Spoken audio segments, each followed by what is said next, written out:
बिस्मिल्लाहिर्रहमानिर्रहीम। जापानी एक बड़ी मशहूर किताब है इकिगाई। मतलब उसका यह है कि क्या वजह थी। आप जिंदगी में कोई भी काम करना चाहते हैं तो उसने चंद एक वजूहात बयान की हैं। आप क्या कर सकते हैं और क्या करना चाहते हैं।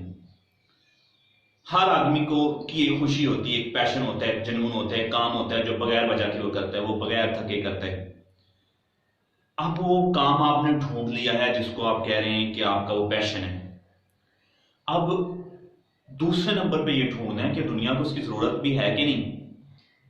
मतलब जैसे खलीफा हारून रशीद के दरबार में एक बंदा आया, उसने कहा कि मैं अपने फन का मुजाहरा करना चाहता हूँ। उसने एक सुई 2 एकड़ की दूर लगाई और उसके इतने से नक्के से जहां धागा डालते हैं उसमें से सुई गुजार दी 2 एकड़ के फासले से। इतना अनपत लंबा है निशानेबाज। खलीफा ने कहा इसे 1000 दिरहम दो या 1000 सिक्के दो और इससे कोड़े भी मारो 100। तो उसने कहा बादशाह सलामत ये क्या। उसने कहा तुमने एक ऐसे फन में जिंदगी बर्बाद की है जिसका दुनिया को कोई फायदा नहीं होने वाला। बात यह है कि अगर आपने पैशन ढूंढ लिया तो पता ये करना है कि वो दुनिया के लिए फायदामंद है।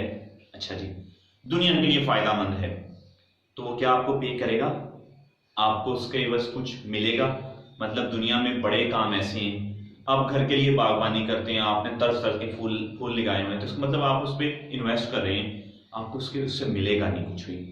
तो आपको ये भी ढूंढना है पैशन के बाद कि दुनिया को जरूरत है, और फिर उसके बाद ढूंढना है कि क्या आपको उससे कोई मिलेगा जो आपके खानदान, आपके लोगों और दूसरों के लिए बेनिफिट हो। और चौथे नंबर पे है कि आप उसमें बेहतरीन बन भी सकते हैं कि नहीं। मतलब एक क्रिकेट तो करोड़ों लोग खेलते हैं, आपके 2 करोड़ लोग क्रिकेट खेलते हैं, लेकिन वहां टीम के लिए 11 खिलाड़ियों की जरूरत है और 20 को लोग टीम के इर्द गिर्द घूम रहे होते हैं।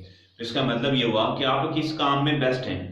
और अगर आप ये चारों चीजें इकट्ठी कर लेते हैं, पैशन भी इकट्ठा हो गया, दुनिया को जरूरत भी थी, वो आपको पे भी करेगा और आप में उसमें बेहतरीन भी हैं, तो इसका मतलब है कि आपका यही प्रोफेशन है।